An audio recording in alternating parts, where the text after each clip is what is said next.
Pangako, the title alone ignites emotion. A promise made, a promise broken, and a promise kept.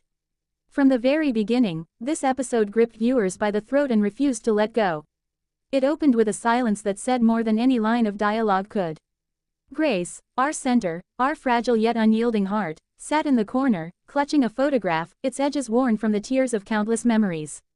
The light barely touched her face, casting long shadows that mirrored her turmoil. And in that stillness, the weight of everything unsaid threatened to crush her. Then came the door creaking open, a sound so small, yet it shattered the silence like glass underfoot. It was him, Miguel. His presence brought no comfort, only tension, coiled tight like a spring. His eyes searched hers for forgiveness, for understanding, for anything.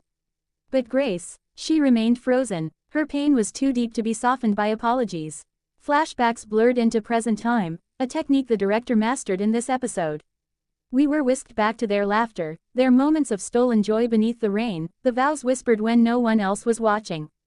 Then, jarringly, we were returned to now, where those promises had turned into accusations and heartbreak. One of the most gut-wrenching scenes came when Grace confronted her mother, finally voicing the truth she had buried for years. The confrontation burned with emotion. "You told me love would save me," she spat, voice trembling, "but it only made me bleed." Her mother, eyes brimming with remorse, had no defense. Only tears. The kind that fall too late. But this wasn't just Grace's story. Every character was forced into reckoning. Carla, Grace's best friend, caught in a moral dilemma, finally chose loyalty. The slap she delivered to Miguel wasn't just physical. It was symbolic, a stand against betrayal, a demand for accountability. Social media buzzed the moment that scene aired. Hashtags like #SavingGrace and #Pangako truth trended within minutes. Fans dissected every line, every look, every silence. The show's genius lies not in explosive action, but in quiet devastation.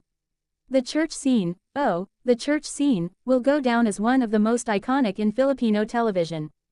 Grace, standing before the altar, not to marry, but to find clarity.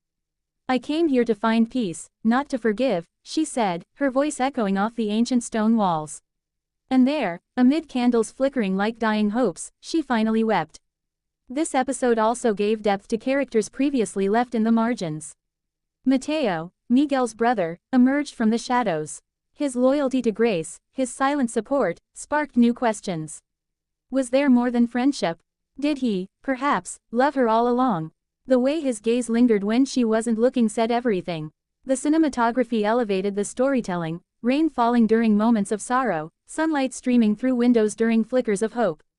Nothing was accidental, every frame a painting, every transition deliberate. And then there was the voiceover, Grace narrating snippets from her journal. Her words carried the weight of grief, the scars of survival. Sometimes, promises are weapons. Sharpened by hope, wielded by the ones we love. A powerful line came when Miguel tried to justify his choices. "I was protecting you." Grace replied, "You don't protect someone by breaking them." That line sent shockwaves across fan forums. The truth, in 10 words. The chemistry between the actors, electric. Not just romantically, but emotionally. The kind of performance that doesn't feel like acting. You forget the cameras. You forget the script. It feels like spying on someone's real, aching life. One scene stood out for its simplicity, Grace staring out a window as children played outside. The world moved on. She was still. That's pain. Not the screaming, not the crying, the quiet. Music played a crucial role. The score, melancholic and restrained, guided the viewer's emotions without ever leading them.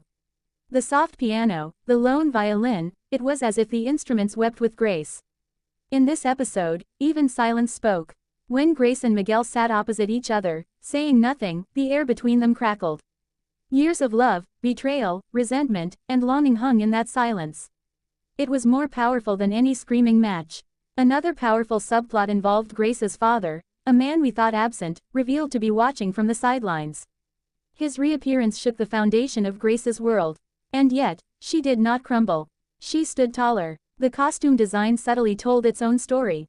Grace's clothes, once vibrant, now muted, grays, blues, blacks. It wasn't just style, it was character evolution, loss rendered in fabric. Miguel's guilt was palpable. He wasn't just a villain. He was human, broken, flawed, regretful. That complexity gave the episode its edge. We didn't know whether to hate him or pity him. Grace's final monologue was haunting. What do you do with a promise that's been broken? You bury it deep, but it grows roots, and someday, you'll trip over it again.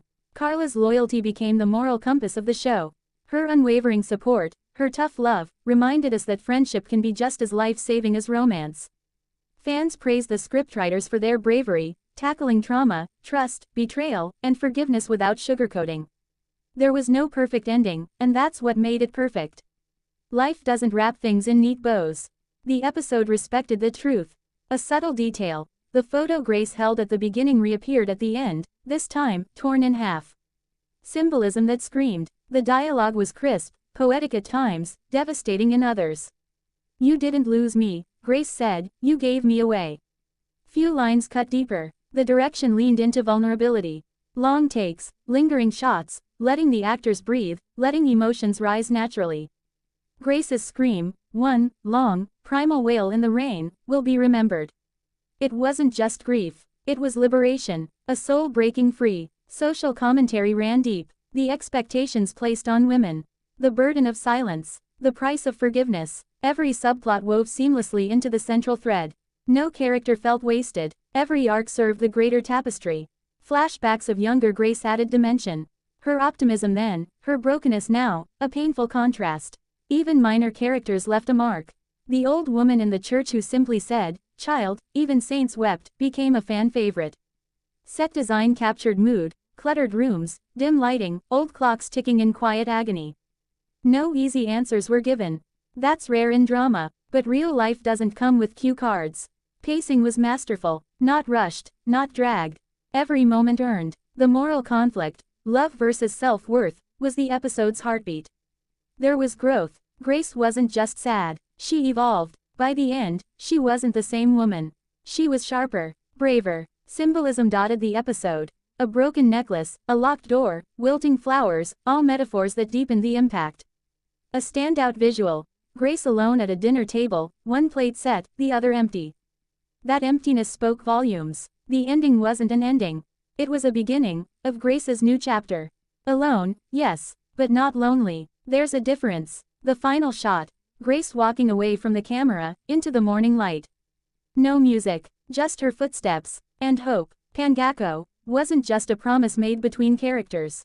It was a promise made by the show to its viewers, that stories can be both raw and healing. And that promise, it was beautifully kept.